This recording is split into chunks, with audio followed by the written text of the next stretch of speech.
Boa noite a todos. Queridas irmãs, queridos irmãos, é uma alegria estar aqui e ter essa homenagem que o nosso irmão fez, que muito me emocionou. Inicialmente ele até mostrou aqui para mim, antes de passar, né, ali na tela, mas eu perguntei a ele onde ele pesquisou e achou esses dados, né? E isso me trouxe assim, uma emoção e uma alegria muito grande também. A minha gratidão ao Adnilson, a todos vocês. Nós vamos falar hoje a respeito do livro que é o tema central, né, desse mês. E outra coisa muito importante, que é o 30º mês, né? 30 anos. E aí a gente fica muito admirada e pensando naqueles primeiros tempos, o dia que foi o primeiro mês espírita aqui da cidade. E as lutas, as dificuldades, tudo isso que teve que ser vencido para chegarmos hoje aos 30 anos do mês espírita. É um trabalho grandioso. E nós sabemos da repercussão no mundo espiritual. Se nós temos essa plateia tão bonita, lotada aqui também lá em cima, né? Nós imaginamos a espiritualidade, porque os benfeitores, os bons espíritos, eles secundam, eles estão sempre dando apoio a essas atividades que tenha continuidade através dos anos, vencendo as dificuldades e também ajudando a todos aqueles que necessitam ter uma visão mais ampla da vida, o sentido da vida, o significado, e ajudando nossos irmãos que no mundo espiritual, desencarnados, ainda são contrários ao progresso, aos ensinamentos do Cristo. Tudo isso, o trabalho no plano físico e o trabalho no plano espiritual é muito grande. E merece toda a nossa consideração e respeito, porque é uma dedicação que nos dá o exemplo do que também devemos tentar e realizar. Mas vamos falar desse livro, o 5º da codificação, a Gênese, os milagres e predições, que é o tema central da nossa conversa hoje e de todo o restante do mês. Vamos começar. Aqui o título, Caráter da Revelação Espírita. Interessante que ali fica amarelinho, mas não atrapalha não, né? Então, começando propriamente. Se estamos falando sobre o caráter da revelação espírita, é claro que todo o primeiro capítulo do livro vai abordar o porquê, o motivo, as explicações, porque o Espiritismo é considerado uma revelação. E aí nós vamos, nesse momento, nessa noite, ter uma visão mais ampla da doutrina, da sua grandeza, da sua magnificência, do trabalho que ela realiza, da importância para a humanidade. Vamos ver aqui, primeiramente, o capítulo 1, no item 12, o Espiritismo dando-nos a conhecer o mundo invisível que nos cerca e no meio do qual vivíamos sem nos suspeitarmos, assim como as leis que o regem, suas relações com o mundo invisível, a natureza e o estado dos seres que o habitam e, por conseguinte, o destino do homem depois da morte. É uma verdadeira revelação. O mundo invisível aqui, viu? Houve uma falha ali. Então, nós vemos que, realmente, para chegarmos nesse ponto do entendimento do porquê a doutrina espírita é uma revelação, é preciso estudarmos essas obras, entendermos a codificação, porque cada um desses livros, esse é o 5º, como eu disse, cada um desses 5 livros forma um conjunto de ensinamentos que são básicos para o nosso entendimento, para o nosso crescimento e amadurecimento espiritual. Esse conjunto todo, Allan Kardec denomina de a ciência do infinito, conforme afirma o codificador. Essa expressão está na introdução de O Livro dos Espíritos, na introdução número 13. Kardec vai citar essa ciência do infinito. E no momento em que nós lemos isso, no momento em que nós começamos a entender o que o codificador está dizendo, porque ele vai dizer que para formar um médico são necessários muitos anos de estudo. Para formar um sábio são necessários estudos da vida toda. Mas para conhecer a ciência do infinito não há tempo. Porque é infinita e nós temos diante de nós essa questão que agora estamos compreendendo, da imortalidade. Somos espíritos imortais. Toda a raça humana, todos aqueles que povoam os mundos que estão disseminados pelo cosmos. Então, as raças, vamos dizer melhor, as humanidades que estão nesses planetas, nesses mundos, que nós não temos ideia a grandiosidade. Mas aí entra isso que Kardec está dizendo, a ciência do infinito. Nós, como espíritos imortais, vamos apreender essa ciência infinita do infinito com o tempo, através de ir e vir nas sucessivas reencarnações e também depois, quando nós já tivermos um amadurecimento maior, quem sabe em outros mundos, nós vamos continuar, porque não cessa, ela é infinita. Vejamos na sequência o momento em que Jesus vai fazer a promessa do Consolador. Isso está em João Evangelista. E ele vai registrar a palavra de Jesus. Por quê? Nesses capítulos do 13 de João ao 17, também de João, Jesus está se despedindo dos apóstolos, dos discípulos ali no caso ainda. Só que eles não sabiam que era despedida. Por isso Jesus vai transmitir as suas últimas instruções, são as instruções finais. E é exatamente nesse momento que ele faz a promessa do Consolador.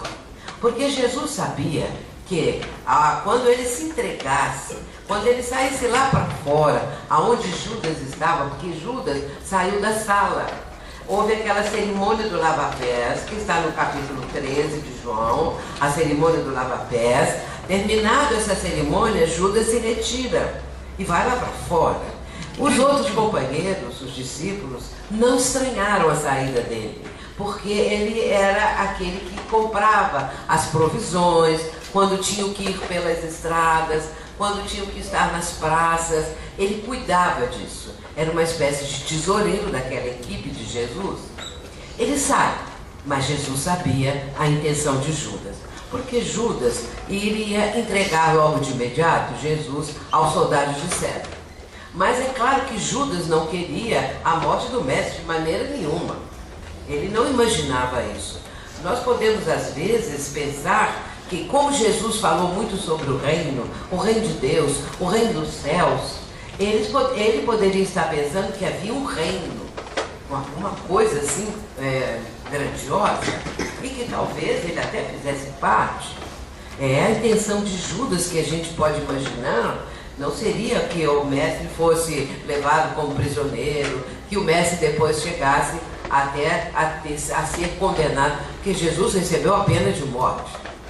E Judas não sabia disso, mas o mestre sabia que ali seriam os momentos finais. E por isso ele vai começar a dar as instruções. E essas instruções, elas estão no final do capítulo 13 de João. Ali pelos versículos 30, 31, 32, que são os finais. E Jesus então vai dizer para aquele grupo que era 11, saiu um, não é? Ficaram os 11. E Jesus então vai dizer: um novo mandamento vos dou, que vos ameis uns aos outros, como eu vos amei, ou como eu vos tenho amado. Jesus já estava colocando como um novo mandamento esse amor que ele dedicava aos discípulos. Porém, é bom entender que quando Jesus falava para aquela pequena comunidade, quando ele pregava, quando ele estava nas praças, em qualquer lugar que fosse, Jesus falava para a humanidade de todos os tempos. Não era só para aquele momento. As palavras de Jesus são, todo o conjunto de ensinamentos é atemporal. Então não tem tempo. Por isso hoje, 2000 anos depois, nós estamos falando de Jesus. Os que são os cristãos, os que se dizem cristãos, né, abraçaram o cristianismo, os ensinamentos dele, esses todos, 2000 anos depois, nós estamos tentando entender o que Jesus transmitiu. O aprofundamento desses ensinos, desse legado de luz que ele deixou para a humanidade. E logo na sequência, ele fala uma frase muito citada no meio espírita: os meus discípulos serão conhecidos por muitos se amarem. E ele se dá, primeiramente, como exemplo: novo mandamento vos dou, que vos ameis uns aos outros como eu vos amei. Ou seja, exemplo dele. E depois vai dizer: os meus discípulos serão conhecidos por muitos se amarem. Na sequência, no capítulo 14, é que Jesus faz a promessa do Consolador. Por que ele falou no instante final, nos últimos momentos? Porque ele sabia que seria um momento propício para isso e o momento não se repetiria, porque ele viria lá para fora e tudo seria consumado. E ele vai falar sobre o Consolador. Se me amais, guardai os meus mandamentos, e eu rogarei ao Pai, e ele vos enviará outro Consolador, para que permaneça convosco para sempre, o Espírito de verdade, que o mundo não pode receber, porque não o vê nem o conhece, mas vós o conheceis, porque habita convosco e estará em vós. João 14, 15 e 17. No 26 ele vai tornar, no versículo 26 ele torna a falar sobre o Espírito Santo que o Pai enviará em meu nome. Muito bem, então, meus irmãos, vejamos aqui o seguinte, que ele fala, não é, inicialmente: se me amais, guardai os meus mandamentos. Não é guardar na gaveta, é guardar vivendo. Guardai na vivência. Então, isso, se nós dedicamos amor a ele, nós vamos procurar vivenciar o que ele está ensinando. E depois, é que ele, rogando a Deus, ao Pai, que ele enviará outro Consolador. Eu acho muito interessante, porque seria ele, talvez, assim a gente pode interpretar, o primeiro Consolador. E o Pai enviaria outro Consolador. Podemos interpretar assim. Depois ele vai falar do Espírito de verdade. E ele vai dizer que o mundo não pode receber. O mundo não vê nem conhece, mas vós o conheceis, porque habita convosco e estará em vós. Então eu fico pensando que ele é o Espírito de verdade, porque se ele habitava ali com os discípulos, né, que habita convosco e estará em vós. Mas isso no meio espírita, existem aqueles que acham sim, outros que acham que não, mas não tem importância. É apenas uma interpretação que nós podemos fazer. Agora eu coloquei aqui em letra menorzinha, essa tradução é de João Ferreira de Almeida, considerada uma das melhores. Depois nós temos o Novo Testamento, que é a tradução de Haroldo Dutra Dias, tão conhecido, né, tão querido do meio espírita. Ou a Bíblia de Jerusalém. Por quê? Porque hoje em dia as novas traduções, tomem cuidado, porque as novas traduções da Bíblia e do Novo Testamento estão sendo cada vez mais alteradas, cada vez mais modificadas, de acordo com o interesse daquele que faz a tradução para aquele grupo que está sendo endereçada essa tradução. E às vezes a pessoa compra e não vai ter ideia de que realmente houve de mudança. Eu tenho uma Bíblia do ano de 1878. Essa Bíblia, ela era do meu sogro. E o meu sogro deixou essa Bíblia para mim. Então, é uma tradução portuguesa. E o tradutor é João Ferreira de Almeida, que até hoje ainda é considerado um dos melhores, né? Então, quando forem comprar, procurem isso, porque é muito importante, porque estão tirando até passagens, até palavras, para fazer de acordo com o que cada um interessa. Mas vamos continuar, porque o Consolador, que está naquele momento sendo anunciado por Jesus, vai começar a ter a sua trajetória a partir... Aliás, eu vou voltar um pouquinho para trás para lembrar o seguinte, que no ano de 1855, um pedagogo muito famoso na França, que era o professor Hippolyte Léon Denis Rivaio, começou a ouvir falar numa tal de mesas girantes, e que havia sessões, daquela época, as pessoas se reuniam para ver essas coisas, porque não tinha nenhuma coisa mais interessante do que um sarau, uma pessoa cantando, declamando, ou uma mesa que ficava levantando o ar. E essa mesa era tão inteligente que ela respondia perguntas. Aí quando descobriram que a mesa respondia, uma pancada era para sim, duas pancadas era para não, a mesa ficava no alto e era o pezinho dela que batia. Uma pancada sim, duas pancadas não. Por fim escreveram o abecedário no chão, num papel, numa coisa grande, bem grande, a mesa ia lá e com o pé da mesa, no ar, indicava as letras para formar a resposta. O professor Rivaio, primeiramente, ele não aceitou isso, depois ele resolveu assistir. E quando ele assistiu na casa da senhora Plené Maison, lá em Paris, ele viu assim, mesa não é inteligente. Então tem alguma coisa aí. Claro, qualquer pessoa poderia chegar a essa conclusão tão simples. A mesa não tem inteligência. Como é que ela responde questões? E aí ele vai começar a pesquisar. Definitivamente, quando ele vai para a família Boudin, aí sim, ele vai pegar todo esse material, porque na família Boudin, isso já era 1856. Na família Boudin, duas filhas desse casal, elas já psicografavam, imaginam vocês, em 1856. E então, elas tinham muitos cadernos, e já com as mensagens que os espíritos traziam. Só que a psicografia não era como hoje, escrevendo assim, não. Tinha uma tal de uma cestinha de bico, aonde eles colocavam o lápis ou a caneta ali, e só colocavam a pontinha do dedo na cestinha e ela saía escrevendo, que era o espírito que estava ali movimentando. O professor Rivaio, ao verificar isso, ele vai fazer as pesquisas todas e vai chegar à conclusão que aquilo ali era um livro, que aquilo ali era alguma coisa tão grandiosa que ele vai dedicar o resto da vida dele para a pesquisa, para trazer essas informações, para nos trazer essa visão que a doutrina espírita apresenta, que é algo completamente diferente, trazendo uma visão cósmica que está no discurso do Cristo, porque Jesus sempre teve uma visão cósmica, só que nós não conseguimos ainda interpretar.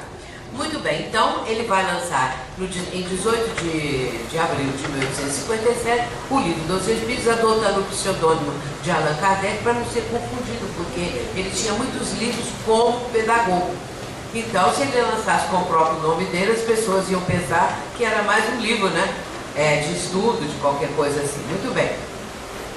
Mas antes dele lançar o livro, na casa da família Boudin, com aquelas duas médias que tinha ali, da filha do casal, ele falou com o pai que gostaria de conversar com o guia dele, porque informaram que ele tinha um guia.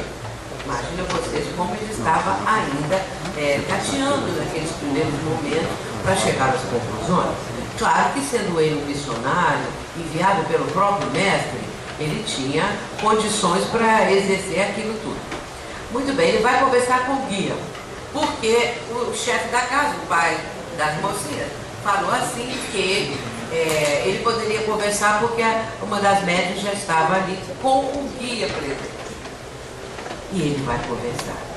E ele vai fazer uma pergunta para o Espírito de Verdade, porque era o Espírito de Verdade. Porque ele vai fazer a primeira pergunta, é a seguinte: meu espírito familiar, era assim que ele chamava os espíritos que se comunicavam. Meu espírito familiar, consentirias em dizer-me quem és? E o espírito responde: para ti, chamar-me-ei a verdade. Agora, de onde saiu isso tudo? Da cabeça daquela menina de 15, 16 anos? Ou de um trabalho do mundo espiritual, de uma programação elevadíssima, para confirmar o Espírito de Verdade? E aí, a partir daí, todo o material que aos poucos ele foi pesquisando, o professor Ivaio, não é? Ele vai sentir a presença desse guia, esse espírito de verdade, e depois então compor.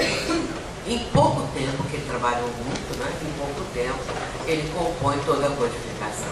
E aí, meus irmãos, chegamos na quinta obra, sabendo que o Espiritismo, com tudo isso que o mestre vai ensinar e tudo mais, é o Consolador prometido, a concretização da promessa do Cristo.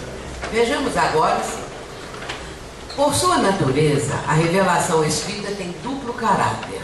Participa ao mesmo tempo da revelação divina e da revelação científica. Porque quando nós vamos estudando aqui este primeiro capítulo, que é um longo capítulo, nós vamos verificar exatamente isso. Como entender que é científica e é divina. O que caracteriza a revelação espírita é ser divina em sua origem, porque ela é da iniciativa dos espíritos, sendo a sua elaboração fruto do trabalho do homem. Então, quem trouxe, o conjunto de espíritos que trouxe a revelação, esse sim, evidenciando que é uma revelação que vem do mais alto, uma revelação divina. Não é um único homem, não é uma única pessoa, mas sim um conjunto que forma a equipe do Espírito de verdade. Quais são as características da revelação espírita? Primeiro, universalidade. Agora eu vou recorrer ao Evangelho segundo o Espiritismo. Saindo um pouquinho aqui da Gênesis, porque no Evangelho segundo o Espiritismo vai explicar essa questão da universalidade. Quis Deus que a nova revelação chegasse aos homens por mais rápido caminho. Incumbiu aos espíritos de levar essa revelação por toda parte. E quando essa revelação começa a estar em curso, não é que ela começa a ser realmente conhecida, vai haver o quê? Profundas mudanças nos costumes, nos hábitos, nas crenças. Porque é, acima de tudo, uma revolução de ideias. Nós, meus irmãos, precisamos entender a grandeza do Espiritismo. O que é esse tesouro de conhecimento que nós estamos participando dele. Que nós estamos, aos poucos, conseguindo apreender, ainda que pouco ainda, muito pouco, mas apreender essa revelação fantástica e maravilhosa. É uma revolução de ideias, conforme nós vamos falar mais adiante. Agora, a parte mais importante da revelação do Cristo, a pedra angular de sua doutrina, é a nova compreensão acerca de Deus, acerca do Criador. Jesus vai mostrar nos seus ensinamentos uma nova ideia a respeito de Deus. Porque havia até então, não é, uma ideia totalmente diferente, distorcida, como hoje ainda existe, mas é claro que Jesus vai mostrar Deus como Pai, Deus como Criador, e a partir daí, não é, essa universalidade do ensino dos Espíritos acontece, porque quem trouxe os ensinamentos foram os Espíritos. Os Espíritos que trouxeram os ensinamentos. Aí ele diz que nessa universalidade reside a força do Espiritismo. Isso está na introdução do Evangelho segundo o Espiritismo. Mas vamos continuar aqui um pouquinho. Kardec ele vai utilizar, eu quero dizer para vocês o seguinte, a gente tem que fazer um resumo, né? Então por isso que não podemos entrar em mais detalhes e outros pontos. Mas Kardec ele vai usar o método experimental. Porque não foi assim uma elaboração da mente propriamente do codificador, de Allan Kardec. Ele era um missionário que no plano terreno estava dando a sua contribuição para compor aquela parte que é fruto do trabalho do homem, do ser humano, que era o próprio Allan Kardec. E nesse caso, ele não elaborou conceitos, nem trouxe teorias, ele parte da experimentação. Então ele usa um exemplo. Porque o professor Rivaio já participava de reuniões mediúnicas.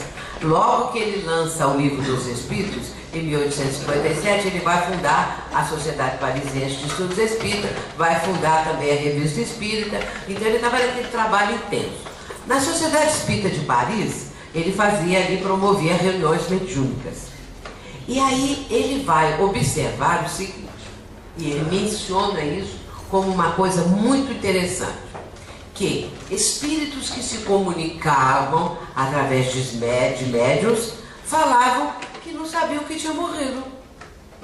E isso nós sabemos, quem frequenta a reunião mediúnica atualmente, sabe que muitos espíritos se comunicam com espíritos falando e tudo, mas não sabem que morreram, não. Eles pensam que eles estão vivos, vivos no corpo de carne, porque às vezes a morte é tão rápida, às vezes a pessoa ignora tanto do mundo espiritual, e também porque o espírito é imortal, ele não morreu, quem morreu foi o corpo, ele continua achando que está vivo. Então Kardec observou que isso era muito interessante, porque quem podia imaginar que quem morreu, cujo espírito se comunica, ou a alma, que nome queiram dar, não sabia que tinha morrido. E aí ele vai começar a dar dessa observação a escrever a teoria.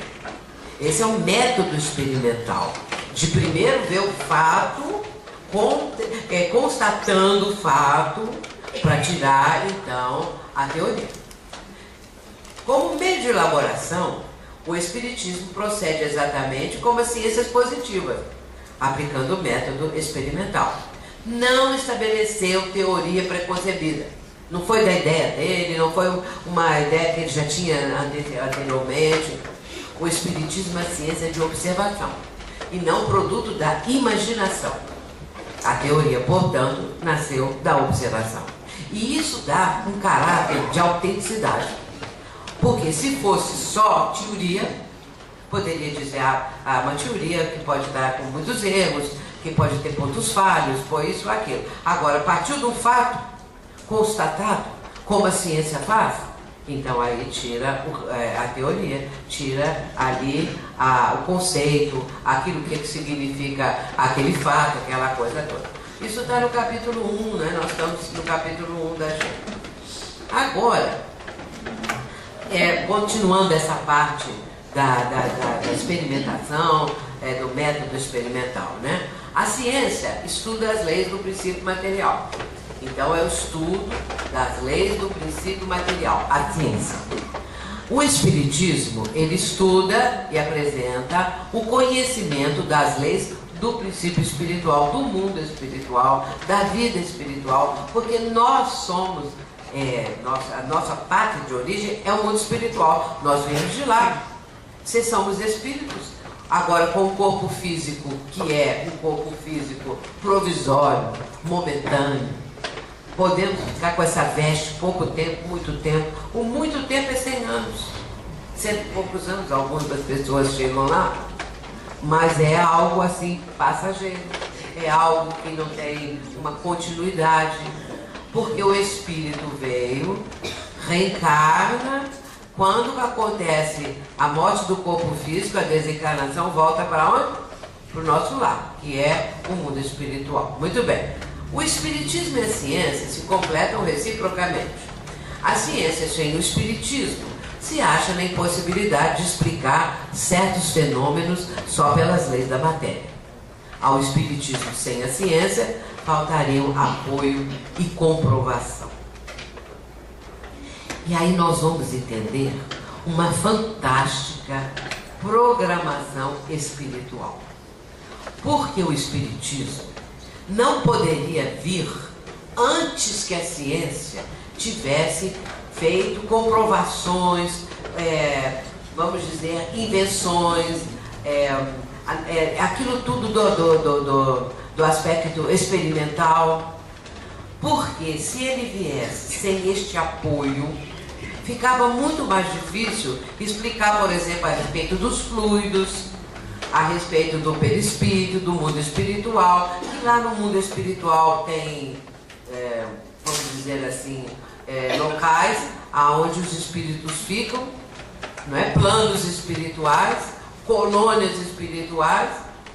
Como explicar isso tudo se não houver a ciência avançada a tal ponto que pudesse dar sustentação a essas teorias que aos poucos foram sendo apresentadas, a essa realidade, afinal de contas. Aí a gente vê a programação espiritual, tudo tem tempo certo. Se viesse antes, não chegaria a ter uma fundamentação tão importante como aconteceu após a ciência ter feito várias descobertas. E aí isso deu base, deu fundamentação, deu autenticidade.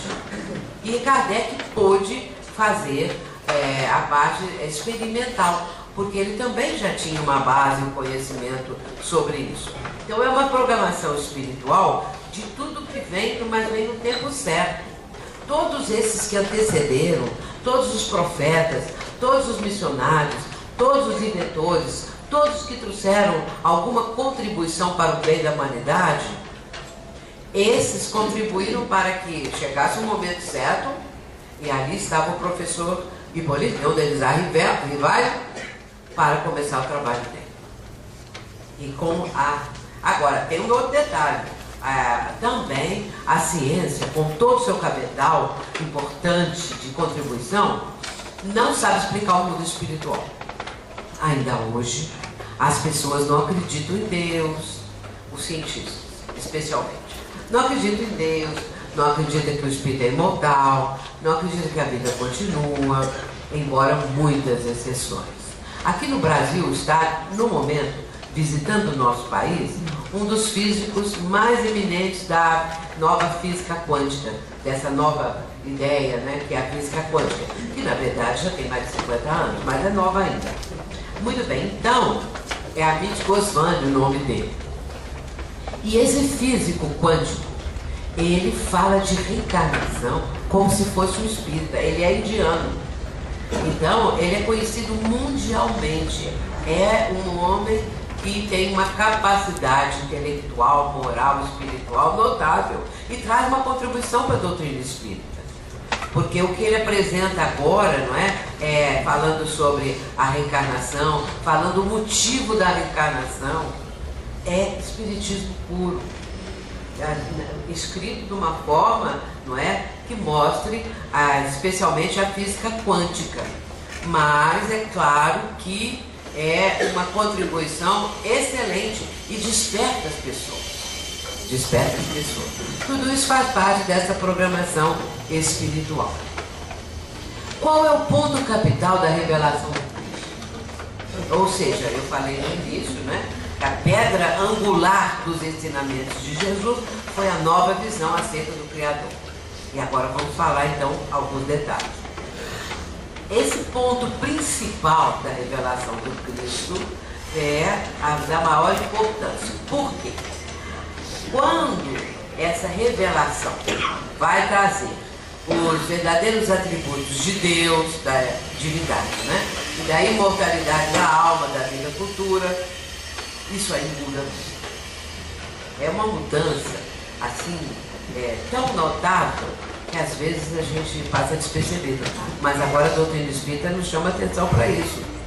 Então, essa revelação dos atributos, da imortalidade da vida futura, e que isso tudo traz como consequência o ponto capital da revelação do Cristo, cuja importância não foi compreendida suficientemente. E contrista dizê-lo, é também o ponto de que mais a humanidade tem se afastado, que mais há desconhecido na interpretação dos ensinos. Vamos ver que hora é o momento quando Jesus vai trazer alguma noção a respeito disso. Muitas vezes ele vai falar, eu e o Pai somos um. O Pai trabalha, e eu trabalho também. E o ponto culminante é a prece do Pai Nosso. Porque quando os discípulos pedem, Senhor, ensina-nos a orar, porque os discípulos pediram a ele, que Jesus ensinasse a eles uma prece. O que Jesus vai falar? Pai Nosso. Ele não fala, meu Pai. Como ele fala, meu Pai trabalha, eu trabalho também. Eu e o Pai somos um. Mas ali ele vai falar o quê? Pai Nosso. Pai de todas as criaturas. Pai. Não é? Então, Pai Nosso. E aí as 5 primeiras frases do Pai Nosso da maior importância, porque nós estamos fazendo, nós estamos louvando o Criador. Pai Nosso que estás aonde? No céu. Santificado seja o teu nome, não santificado. Venha a nós o teu reino. Seja feita a tua vontade, assim na terra como nos céus. Então, Jesus já está mostrando nessas frases a grandeza de Deus. Já está mostrando isso. Acontece que nem sempre as pessoas têm o interesse sobre isso ou conseguem entender isso. Portanto, como ele diz aqui, esse texto aqui da Gênesis, vai dizer, não é, que esse ponto capital foi essa revelação. Por quê? A revelação dos atributos de Deus.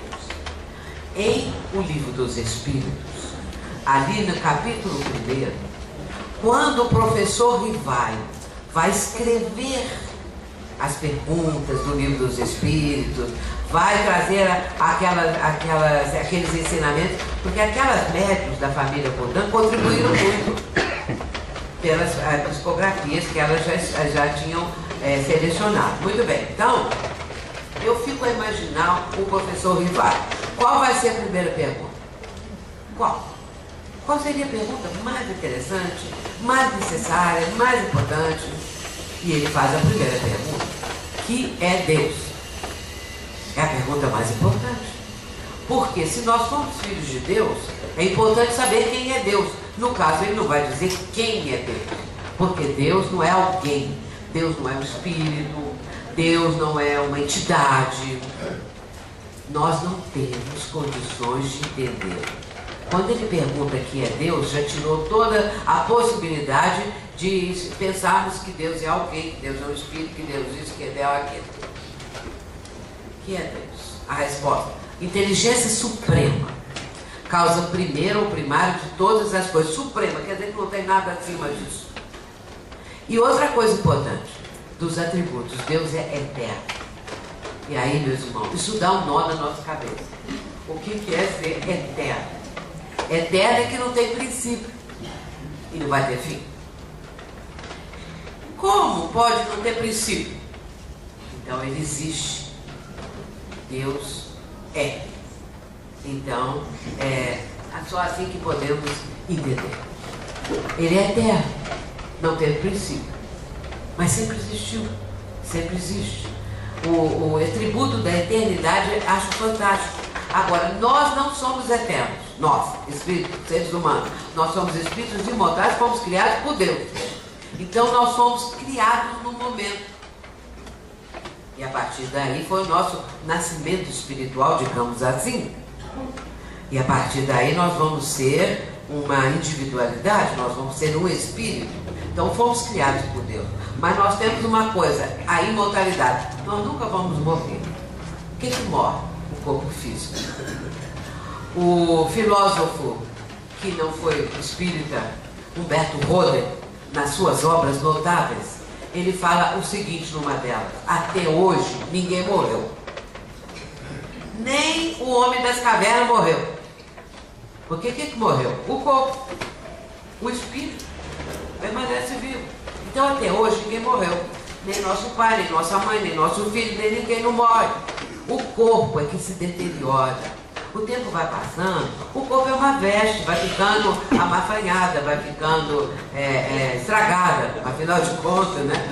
Vai piorando, vai piorando. Então a nossa veste acaba tendo que ser, pode ser costurada, pode a gente botar um remendo, pode fazer isso, pode fazer aquilo, mas de repente chega no fim, não tem mais onde. Ficou tudo sem condição, até de um remendozinho, né? Fazer uma outra bainha. Prender com grão, prender com alfinete, também não adianta. Chegou a hora. Vamos para onde? Para a nossa pátria de origem. Aí quando a gente entende a morte sob esse prisma, fica mais fácil de entender. Alguns têm mortes muito dolorosas, outros nem tanto, e vai por aí afora. Não é? Muito bem, então, Deus é eterno. E um outro atributo, que são 5 atributos, né, que apresenta ali, eu vou falar só 2. O que me chama muita atenção é o seguinte: Deus é imutável. Deus não muda. Então Deus, meus irmãos, não fica alegre. Deus não fica triste. Deus não fica com raiva. Deus não se vinga botando seus filhos tudo pro fogo do inferno. Não existe isso. Nós temos que raciocinar. Um pai daqui, um pai qualquer, uma mãe, manda o seu filho pro fogo do inferno para nunca mais sair de lá eternamente. Quem faz uma coisa dessa? A gente vê muitas mães cujos filhos cometeram crimes graves, estão na penitenciária. Toda semana não tem uma fila de mãe lá, especialmente as mães, às vezes vai com o pai também, mas especialmente as mães. Estão lá para quê? Para levar uma roupa para o filho, para levar uma comida para o filho, para dar um apoio para o filho, porque a mãe perdoou o filho. E Deus não vai perdoar? A mãe é melhor que Deus. Então a gente tem que raciocinar, né? Então até hoje ninguém morreu. E aí a gente vai mudando muito, né? Das concepções que a gente... Então Deus é imutável, Deus não fica alegre, Deus não fica triste. E às vezes a mãe fala para a criança assim: ó, meu filho, não faça isso que Deus fica triste. Fica nada. Agora Deus ficou alegre. Então se Deus depender de nós, eu acho que no momento ele está com depressão. Porque do jeito que a humanidade anda, Deus está numa depressão profunda. Mas isso não existe. Deus é imutável. Se ele ficar ao sabor de nós, que somos os filhos tão imperfeitos, ele tem sossego. E tem uma coisa: Deus não é cruel. Deus é amor. Então, Deus tem uma coisa também: Deus não perdoa e nem castiga. Por que Deus não perdoa? Porque para perdoar a pessoa precisa ficar ofendida. E Deus não fica ofendido com a gente. Ele não é ofendível. Então, ele precisa perdoar porque ele não ficou ofendido. Agora, vamos dizer, o perdão divino, já queremos usar essa palavra, significa o quê? A próxima reencarnação. Porque o filho cometeu tantas atrocidades que Deus dá uma oportunidade, que é a reencarnação, para consertar onde destruiu, para aprender a amar onde odiou, não é? E essas coisas todas. Então, agora também Deus não vai ficar alegrinho, não é? Rindo à toa. Não existe isso. É isso que nós temos que entender. Isso é de uma grandeza. Isso é uma coisa assim tão fabulosa. Vou contar um caso para vocês, deixa eu ver as horas.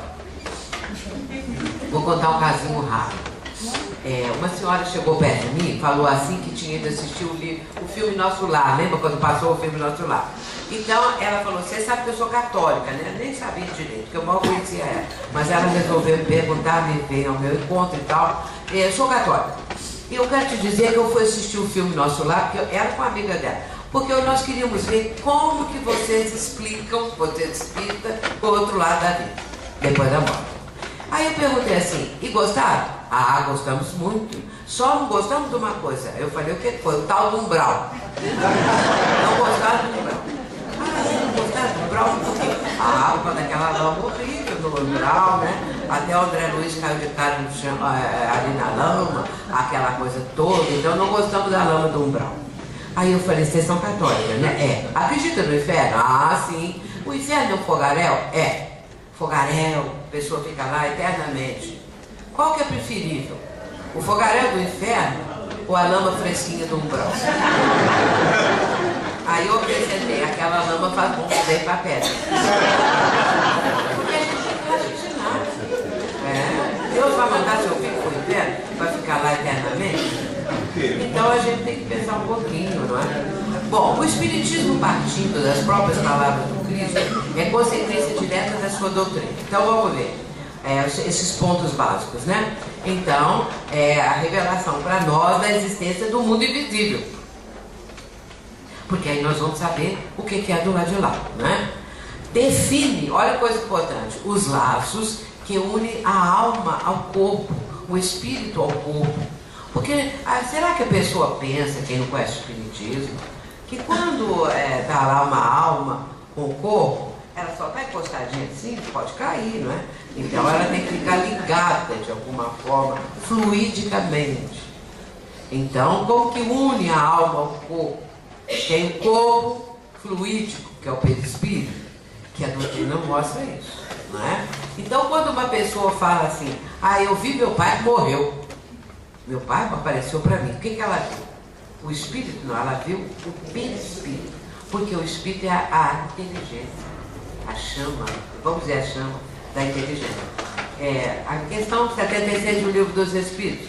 Que são os espíritos? Os seres inteligentes da criação. Então, pronto, não é? Então, entendermos como que a alma, o espírito se une ao corpo. E aí começa lá no momento da concepção. Não é? Aquela situação toda lá. Então aí ficamos sabendo, não é? Através do Espiritismo, que de onde nós viemos e para onde vamos. Não é? Então, de onde vem o ser humano e para onde vai e por que está na Terra. Qual o sentido da vida terrena? O que nós estamos fazendo aqui? Vamos ver como que é a vida hoje. Qual é o sentido da vida? E aí a gente vê o mundo em crise. Porque a crise do Brasil é também uma crise mundial. Porque os maiores países do mundo estão em crise. Todos eles. Então, a situação está muito grave, não é? Esse é um mundo de transição. O planeta está passando pela transição nós somos um planeta bem atrasado, o nosso mundo, ou seja, a nossa humanidade, porque quem habita o planeta a humanidade que é atrasada. O planeta é de acordo com a humanidade que o habita.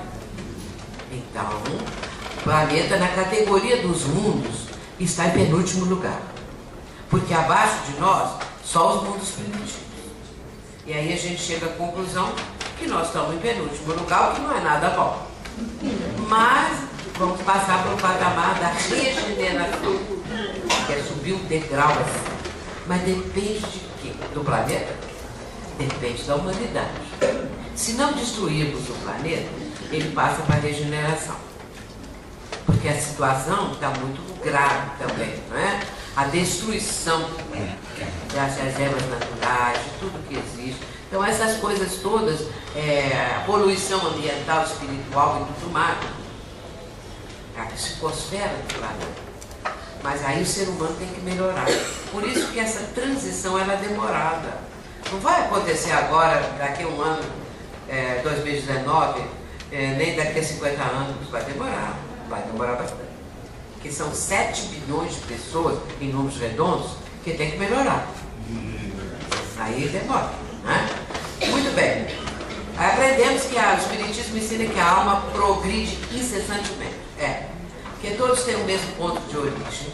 Fomos criados iguais, com idêntica aptidão para progredir em virtude do livre-arbítrio.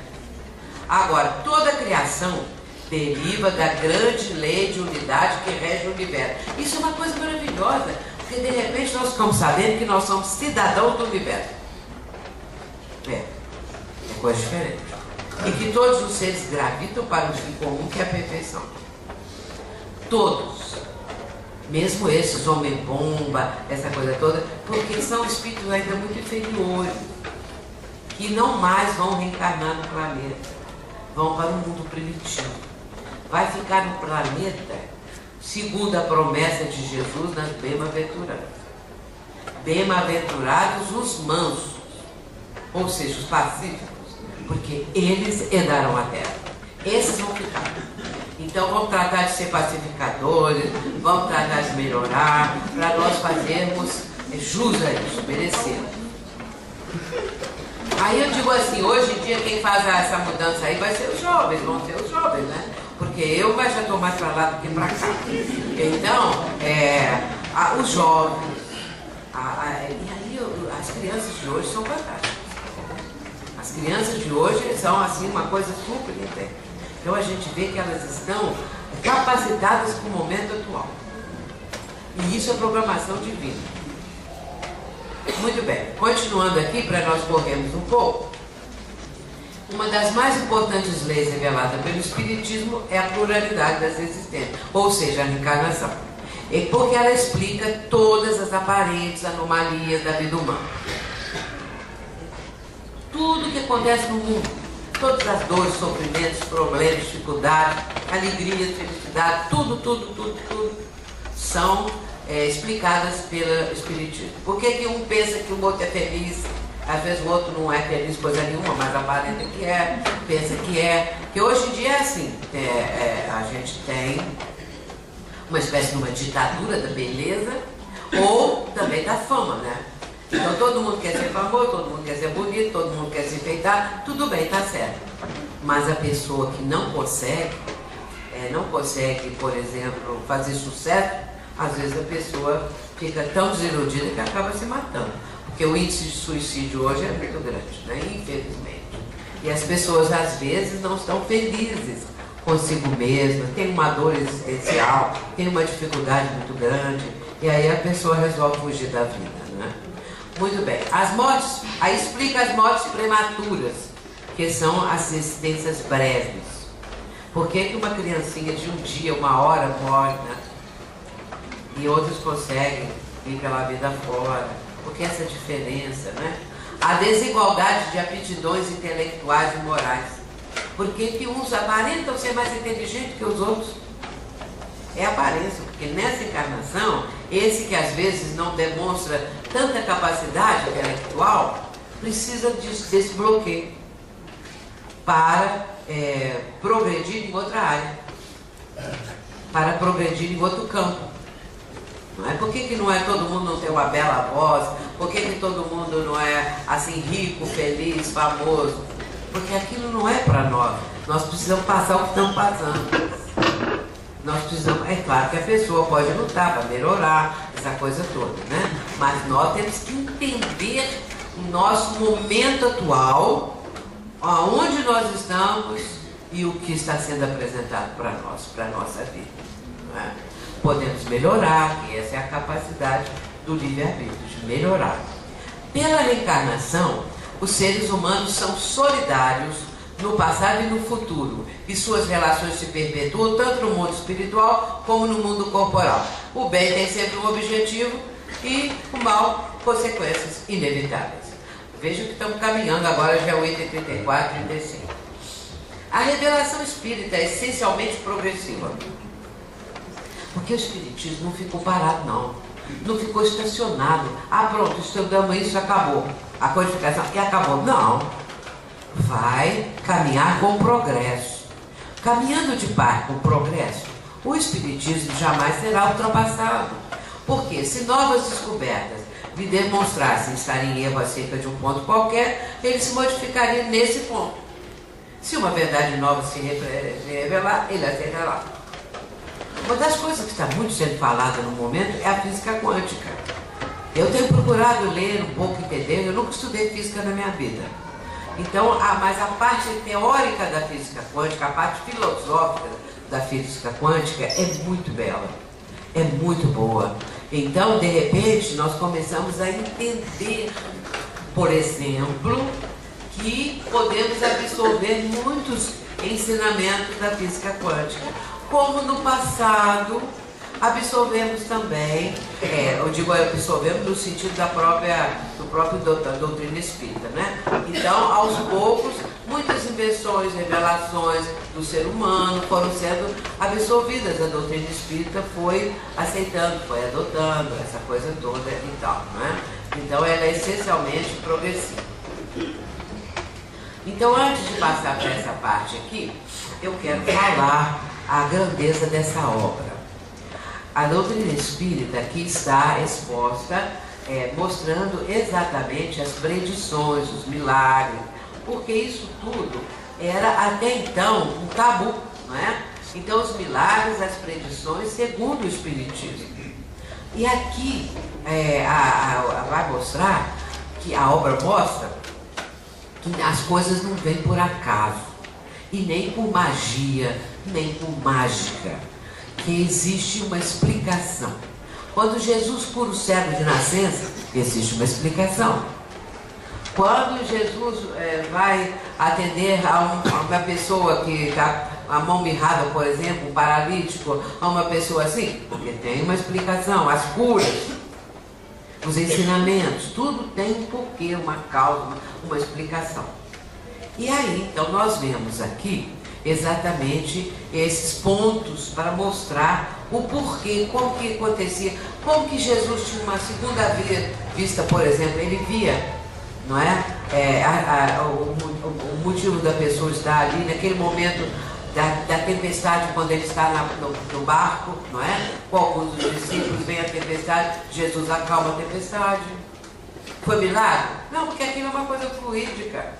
Porque aquilo é um estado da natureza que pode ser controlado pela elevação do mestre, que é, não podemos esquecer disso, Jesus é o governador desse planeta. Então, tudo é da competência dele, dos cuidados dele, do amor dele. Então, isso é o entendimento que nós precisamos ter. A obra, portanto, traz um conjunto de explicações mostrando que a revelação espírita ela é de origem divina, mas ela também é fruto do trabalho do ser humano, do homem, que no caso foi Kardec, para compor a teoria, como eu disse, não é? É uma parte experimental que foi feita pelo próprio pelo professor Rivaio, essas coisas assim. Agora, essa obra, eu vou agora falar uma coisa com vocês, porque isso é importante comentar. Essa obra é a quinta edição, aliás, a quinta edição da codificação. Acontece que, essa tradução, não é? Então acontece que ultimamente foi dito que essa quinta edição, ela tem alterações, ela tem acréscimos, e que não foi Kardec. E que a que é autêntica é a quarta. Acontece, porém, que ficamos a imaginar, será que é mesmo, será que não é? Como que explica isso? E a Federação Espírita Brasileira, no Reformador, a revista da Federação, no mês de abril, trouxe todos os pontos explicando porque ela é autêntica. E que quem fez essas transformações aqui foi o próprio Kardec antes de desencarnar. Aí a argumentação final, que eu achei mais importante de todas, a argumentação final. Quando Kardec desencarna, e que essa edição passou a ser considerada a melhor, a autêntica e tudo mais, a quinta, a viúva dele, Amélie Gabrielle Boudet, a esposa dele, estava ainda na Terra. Ela ainda durou muitos anos, depois da morte de Kardec, 10 anos, não é? Então, ela era companheira de Kardec nos estudos, nas pesquisas, colaborando com ele, essa coisa toda. Depois que Kardec desencarnou, houve um problema com um daqueles que era mais chegado a Kardec, então houve também uma necessidade dela prestar um depoimento, porque houve uma vamos dizer, uma suspeita de alguma coisa. Então, é o chamado processo dos espíritos. E ela vai lá e ela vai depor. Então, uma mulher, de acordo com o tempo, uma mulher intelectual, uma mulher que ajudou o seu marido, que venerava o marido, essa coisa toda. Ela não desmentiu nada. Ela aceitou essa quinta edição como dele. Ele não teve tempo foi de dizer, não é? Então desencarnou subitamente. Ele estava arrumando umas caixas de livros quando ele teve aquele aneurisma e desencarnou ali. Se ela não fosse autêntica, vocês acham que a Amélie, a esposa, ia ficar calada? Claro que ela ia dar logo a opinião, logo ela iria desmascarar aquilo, ela iria explicar. Então, muito bem, quando a FEB lançou esse informador de abril, tem todas as listas, todos os argumentos das pessoas que estavam dizendo que ela não é autêntica. E aí vem aquela argumentação toda. Aí eu perguntei a Divaldo Franco, porque eu acho assim, que a gente também tem que perguntar a uma pessoa que ainda entende mais. Eu falei assim, o que você acha, Divaldo? Ele falou, eu fico com a fé. Então, eu por mim mesma já tinha aceito todos os argumentos da fé, mas eu quis confirmar, né? Então ele falou, eu fico com a fé. E a FEB tem um cuidado, que às vezes as pessoas não têm assim, uma noção, né, dos cuidados. Claro que tem seus erros, tem suas falhas, mas procura sempre o melhor, acertar e tudo mais. E acho nesse caso também. Então nós continuamos com a 5ª edição, porque a 4ª não é definitiva, e sim essa. Muito bem, isso é só para assim explicar, não é? Porque às vezes fica no ar as ideias, as coisas, umas pessoas aderem, outras não, umas acham que sim, outras acham que não, mas aqui tem essa comprovação a partir da pesquisa feita pela fé. A moral que os Espíritos ensinam é a do Cristo, pela razão de que não há outra melhor. Isso aqui nós estamos finalizando, é o último slide.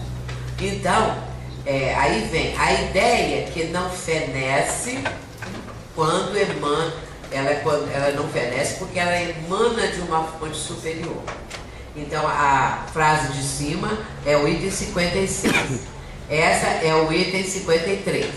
E agora, aqui é do Evangelho segundo o Espiritismo. Queimassem-se todos os livros, e a fonte da doutrina não deixaria de conservar-se inexaurível, pela mesma razão de não estar na Terra.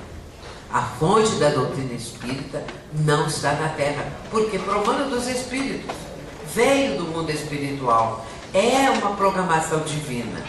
Então, por isso a fonte da doutrina não é aqui do mundo físico, mas do mundo espiritual. E aí, meus irmãos, é aqui para trecho do Espírito de Verdade. Homens, irmãos a quem amamos, aqui estamos junto de vós. Amai-vos também uns aos outros, e dizei do fundo do coração, fazendo as vontades do Pai que está no céu, Senhor, Senhor, e podereis entrar no reino dos céus. Esse é o prefácio do Evangelho segundo o Espiritismo, um trechinho, e é o Espírito de Verdade.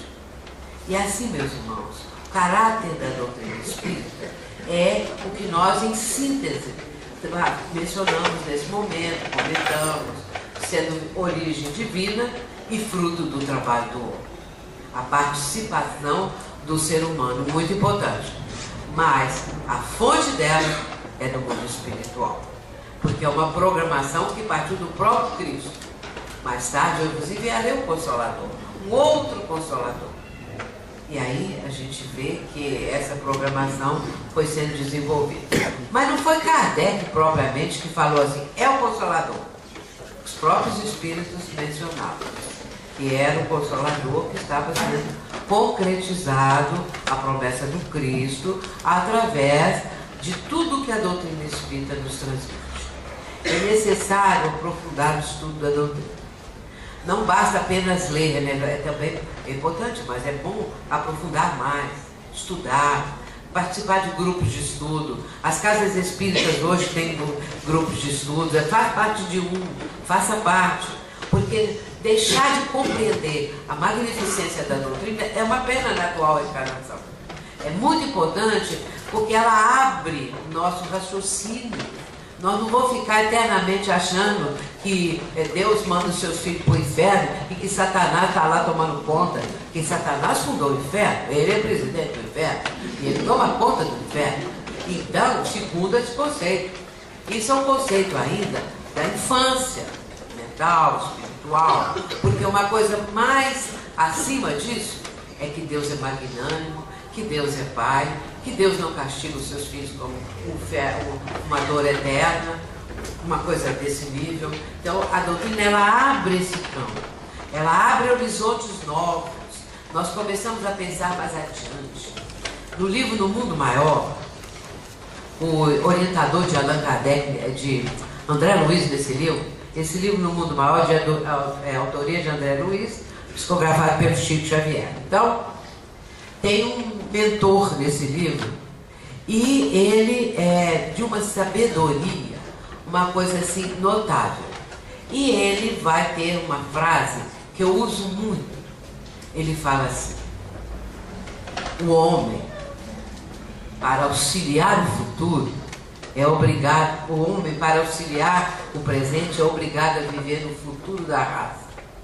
Então, se a pessoa ela tem uma visão mais adiantada, ela vence, ela está vivendo no futuro.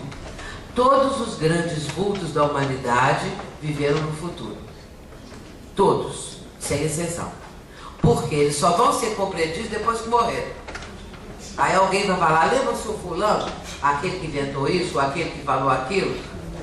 Agora aí está acontecendo isso que ele falou.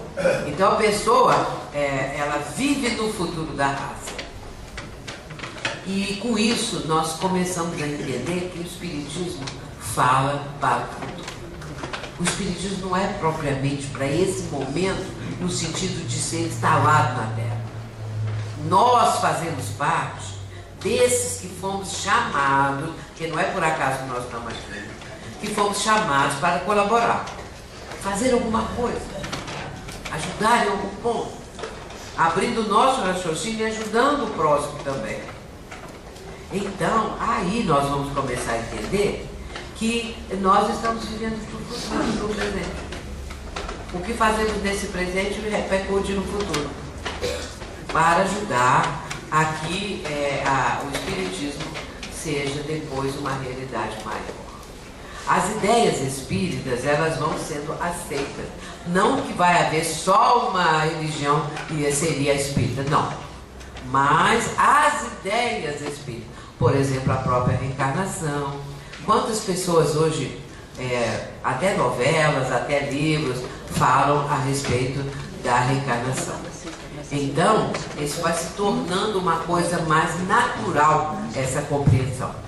E aí nós vamos conseguindo abrir o nosso horizonte mental, entender melhor o sentido da vida e trabalhar para que nossa própria vivência seja mais próxima possível dos ensinamentos de Jesus.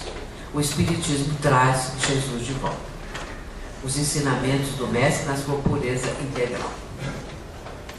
E aí, meus irmãos, vamos procurar viver da melhor forma possível. Aqui ele está dizendo, o Espírito de verdade, amai-vos também uns aos outros, e dizei do fundo do coração. Então ele apelo que o Espírito de verdade está fazendo, não é?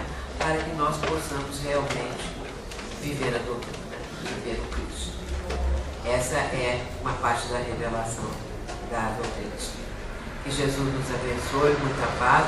Muito obrigada por tudo e que possamos prosseguir, não é? Com muita fé, trazendo no nosso coração aquilo que Jesus nos ensinou. Muito obrigada.